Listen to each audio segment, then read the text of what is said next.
പരിഭവങ്ങളില്ലാതെ പരാതികൾ പറയാതെ എല്ലാം ദൈവഹിതമാണെന്ന് മനസ്സിലാക്കി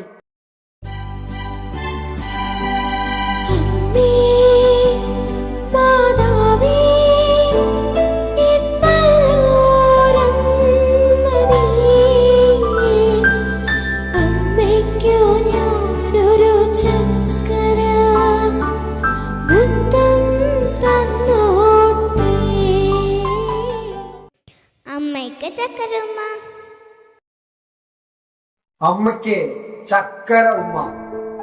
ഇന്ന് സെപ്റ്റംബർ 6-ാം തീയതി. പരിശുദ്ധ അമ്മയെ കുറിച്ച് ചിന്തിക്കുമ്പോൾ അമ്മ വന്ന ആദ്യത്തെ വീട് എന്ന് പറയുന്നത് നസ്രത്തിലെ വീടാണ്.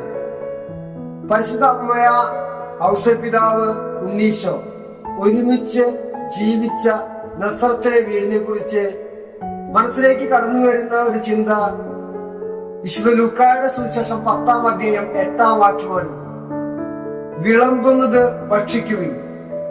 പരിശുദ്ധ അമ്മ ആ കുടുംബത്തിലുണ്ടായ സാഹചര്യങ്ങളെ എല്ലാം ദൈവസ്തുതിയാക്കി മാറ്റി. പരിഭവങ്ങളില്ലാതെ പരാതികൾ പറയാതെ എല്ലാം ദൈവഹിതമാണെന്ന് മനസ്സിലാക്കി ആരാധിച്ച് സ്തുതിച്ച് നന്മ ചെയ്ത് ആ കുടുംബത്തിൽ കഴിഞ്ഞുകൂടി. പ്രിയരെ, പരിശുദ്ധ അമ്മയുടെ ജനന തിരുനാളിന് ഒരുങ്ങുന്ന ഈ വേളയിൽ നമ്മുടെ കുടുംബത്തിൽ ഉണ്ടായിരിക്കേണ്ട ഏറ്റവും വലിയ പുണ്യം എന്ന് പറയുന്നത് വിളമ്പുന്നത് ഭക്ഷിക്കുവാനുള്ള ഒരു എളിമയാണ്.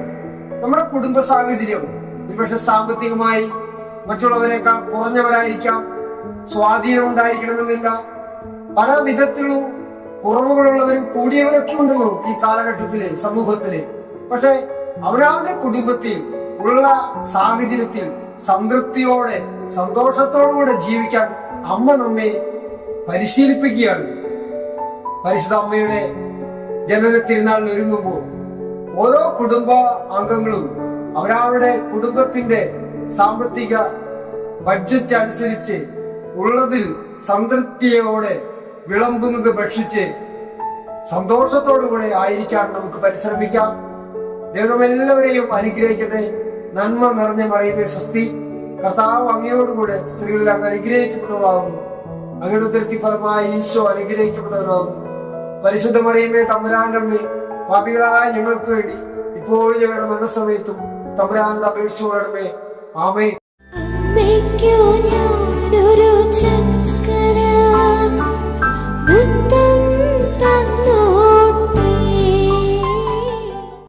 അമ്മയ്ക്ക് ചക്കരുമ്മ.